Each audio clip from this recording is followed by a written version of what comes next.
Isso é Bahia. Eleições 2022. A Tarde FM.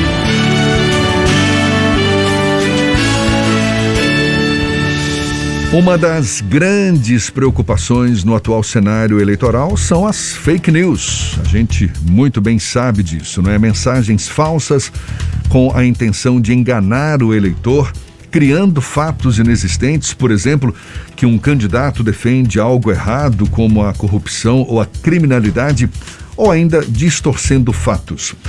Tanto que na quinta e sexta-feira da semana passada foi realizado aqui em Salvador o primeiro Congresso de Direito Eleitoral da Bahia. E um dos temas foi exatamente o combate às fake news no processo eleitoral. A gente fala mais sobre o assunto e conversa agora com o presidente da Comissão Especial de Direito Eleitoral da OAB Bahia, Tiago Bianchi. Um prazer tê-lo aqui conosco. Bom dia, Tiago. Bom dia, meu amigo Jefferson. Espero que todos estejam me ouvindo bem. É uma imensa satisfação receber esse convite do programa Isso é Bahia. Como bem salientado, tivemos na última quinta e sexta-feira a realização do nosso primeiro Congresso de Direito Eleitoral da Bahia. É um evento que contou com a participação não só de juristas e advogados da área eleitoral daqui da Bahia, mas também de todo o cenário nacional, cujo tema, a hora proposto, foi abordado, de suma importância a gente debater e combater, no processo eleitoral a divulgação de fatos inverídicos ou descontextualizados. Esse é o ponto. A gente sabe que corremos o risco de reviver nas eleições deste ano, se é que já não estamos revivendo numa determinada proporção, a enxurrada de fake news que marcou a campanha presidencial de 2018. Por mais que a vigilância dos órgãos de fiscalização possa estar maior, Tiago, que a Justiça Eleitoral tenha firmado acordo com as principais plataformas digitais, por exemplo, para evitar a disseminação de fake news, como é que você avalia a eficácia desse esforço para combater as notícias falsas durante a campanha eleitoral? Ele tem se intensificado, Nós estamos vivendo, melhor dizendo, essa novidade tecnológica, esse incremento da tecnologia, e ainda é um cenário um tanto quanto obscuro, principalmente para os operadores do direito.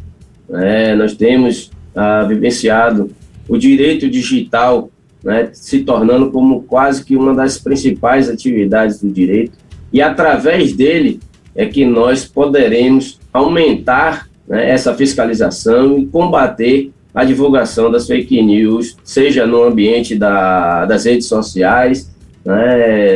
Nós temos hoje diversos aplicativos de mensagens instantâneas, onde essa circulação de mensagens é quase que instantânea e mundial. Então, a parceria com esses aplicativos, com essas empresas, torna um pouco mais fácil esse combate, impedir que haja essa circulação, principalmente quando é uma tarefa do Poder Judiciário, reprimir, através inclusive de aplicação de multas, a esses provedores de internet, a esses aplicativos, agora, caso não venham a cumprir com essas decisões. Dê um exemplo prático para a gente, porque, por exemplo, Tiago, a gente sabe que tem cadeia de produção. Existem cadeias de produção onde se fabricam as fake news, que são distribuídas inicialmente para determinadas bolhas, que por sua vez são encarregadas de pulverizar essas notícias para todas as mídias sociais. Como combater esse tipo de prática? Os próprios aplicativos, eles já detêm instrumentos que captam a disseminação dessa informação. Se ela é, digamos, repassada através de um procedimento manual ou humano, digamos, ou se ela é realizada através de robôs que disseminam essas informações nos aplicativos. Então, é possível já, através desses provedores, através desses aplicativos, fazerem essa fiscalização, quando provocados, obviamente, para informar a Justiça Eleitoral se trata de uma divulgação em massa de informação inverídica ou até mesmo uma informação lícita. Tiago, na semana passada, o Supremo Tribunal Federal manteve uma decisão do Tribunal Superior Eleitoral da cassação do deputado estadual Francisquini, lá do Paraná, justamente pela disseminação de informações falsas sobre as eleições de 2018. O ministro Nunes Marques argumentou que a lei não poderia retroagir, já que naquele momento não haveria uma decisão sobre uma regulamentação específica sobre a disseminação de informações falsas. Essa decisão envolvendo o Francisquini, de alguma forma, tem impacto no processo político eleitoral de 2022 e nos registros de candidaturas de candidatos que eventualmente possam disseminar informações falsas, tanto no período eleitoral quanto no período pré-eleitoral? Bom dia, meu amigo Fernando. Enorme satisfação conversar com você. É preciso fazer um recorte nessa decisão do deputado Francisquini. Né? Não houve, de fato, uma disseminação de notícias falsas pelo deputado Francisquini. Houve, na verdade, uma transmissão ao vivo, né, pelo Facebook do deputado, onde ele atacava o processo eleitoral. Dizia que haviam urnas em que não aparecia, quando digitado, o número do seu candidato a presidente, né? Não aparecia a sua imagem, e sim a de outro candidato. Né? E aí ele passou, através dessa live, a fazer ataques ao processo eleitoral como um todo. Né? Quanto ao impacto que essa decisão pode causar no processo eleitoral, ela é imensa. Né? Primeiro, pelo seguinte fato: naquela decisão se discutia se a divulgação através das redes sociais poderia se dizer, né, que a rede social seria um meio de comunicação. Por que eu digo isso? A Lei Complementar 6490, que regula exatamente o processo das ações de investigação por abuso de poder, né, prevê como uma dessas causas a utilização indevida dos meios de comunicação. E nesse julgamento do deputado Francisquini, se entendeu que a utilização da rede social seria através de um meio de comunicação social, que a rede social seria um meio de comunicação passiva de sofrer essa interferência do Poder Judiciário. Por isso que veio, né, a ser aplicada a sanção da perda do seu mandato e a decretação da sua inelegibilidade.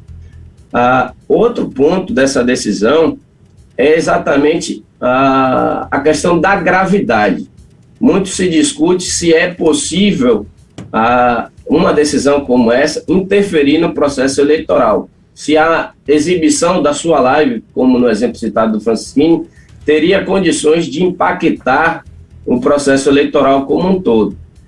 Essa mesma legislação, essa Lei Complementar 6490, ele extinguiu como requisito para avaliação dos casos o potencial que essa prática ilícita possa causar no processo eleitoral.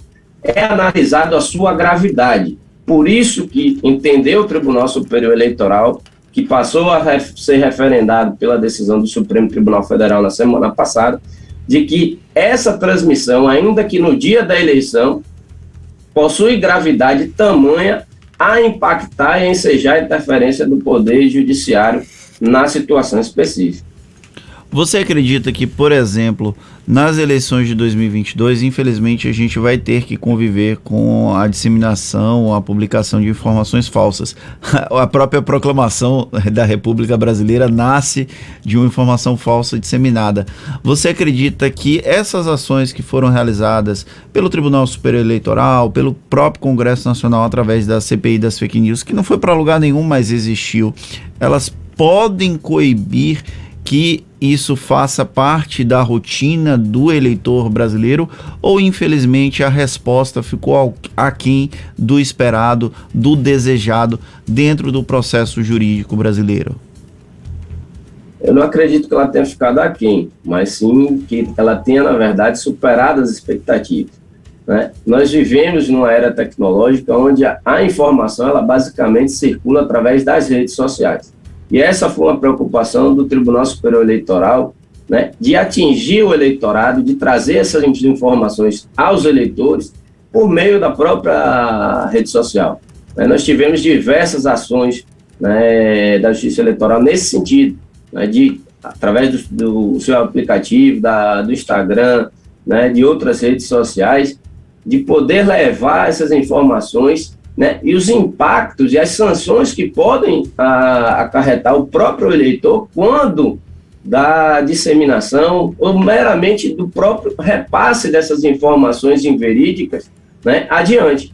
Então, quando há essa participação, essa interferência da Justiça Eleitoral no âmbito da rede social, acredito que ela venha, na verdade, a suprir uma lacuna que existia anteriormente, né, no sentido de dar mais informações ao eleitorado, né, ao cidadão em geral, para que haja um combate e haja, na verdade, um próprio freio, né, dessas informações por parte do próprio cidadão, né, através da checagem dessas informações. O TSE tem uma página chamada Fato ou Boato, onde você pode verificar a veracidade dessas informações que lhes são chegadas, né, no sentido de evitar com que essas notícias inverídicas, né, ou descontextualizadas possam via interferir no processo eleitoral e acabar, né, temos uma judicialização da política como temos visto, né, atualmente. Para a gente encerrar, Tiago, como é que você avalia a chamada Lei das Fake News, que já foi apreciada pelo Congresso Nacional, que exatamente procura regrar as mídias sociais, inibir a disseminação das fake news? Para muitos juristas, até mesmo esse projeto se mostra insuficiente, porque ele diz que a imunidade parlamentar se aplica para a lei, ou seja, se um deputado ou outro parlamentar propaga uma notícia falsa, a plataforma teria receio de retirá-la para não ferir a imunidade e o judiciário teria que lidar de novo com um texto que não é claro. De fato, é uma lei ineficiente? A lei ela só vem a se tornar eficaz na prática, né? Como a gente ainda tem esse debate no âmbito do Congresso Nacional, quanto mais aprofundado o tema, quanto mais debatido, maior a possibilidade dela atender às expectativas não só dos legisladores, mas do próprio cidadão, né? A questão da imunidade parlamentar ela é um pouco complicada de se aferir, porque muito embora ela se aplique e retire eventual sanção das palavras ou dos votos e manifestações proferidas por esses parlamentares, nós precisamos analisar o sentido, né, em que essa fala, a liberdade de expressão do parlamentar, ela é externada. Precisamos fazer essa analogia, né, essa conexão, melhor dizendo, se aquela palavra, aquele voto, aquela opinião externada possui vinculação com o exercício do seu mandato parlamentar. Né? Se houver essa vinculação, essa conexão, né, é possível que haja, né, a aplicação desse instituto da imunidade parlamentar. A gente não pode, né, tornar qualquer ato, qualquer fala proferida simplesmente pelo parlamentar esteja passível de exclusão de responsabilidade pelo ato cometido. Né? Então é preciso que a gente aprofunde um pouquinho mais esse debate, né? Assim como a lei das fake news, o próprio Código Eleitoral está sendo debatido no âmbito agora do Senado Federal, mas que foi aprovado a regime de toque de caixa pela Câmara dos Deputados. Então é preciso que a gente amadureça um pouquinho mais, mas também a gente não deixe passar o tempo para a gente não perder exatamente o time, né, dos valores históricos e momentos atuais na aplicação da legislação que se pretende introduzir no ordenamento. Tá bom. Tiago Bianchi, que é presidente da Comissão Especial de Direito Eleitoral da OAB Bahia, muito obrigado. Bom dia e até uma próxima, Tiago. Bom dia, Jefferson. Bom dia, Fernando. Um abraço a todos. E nós, da Comissão de Direito Eleitoral da Bahia, nos colocamos à disposição para sempre que precisarem. Tá certo, valeu. Agora 8h47 na Tarde FM.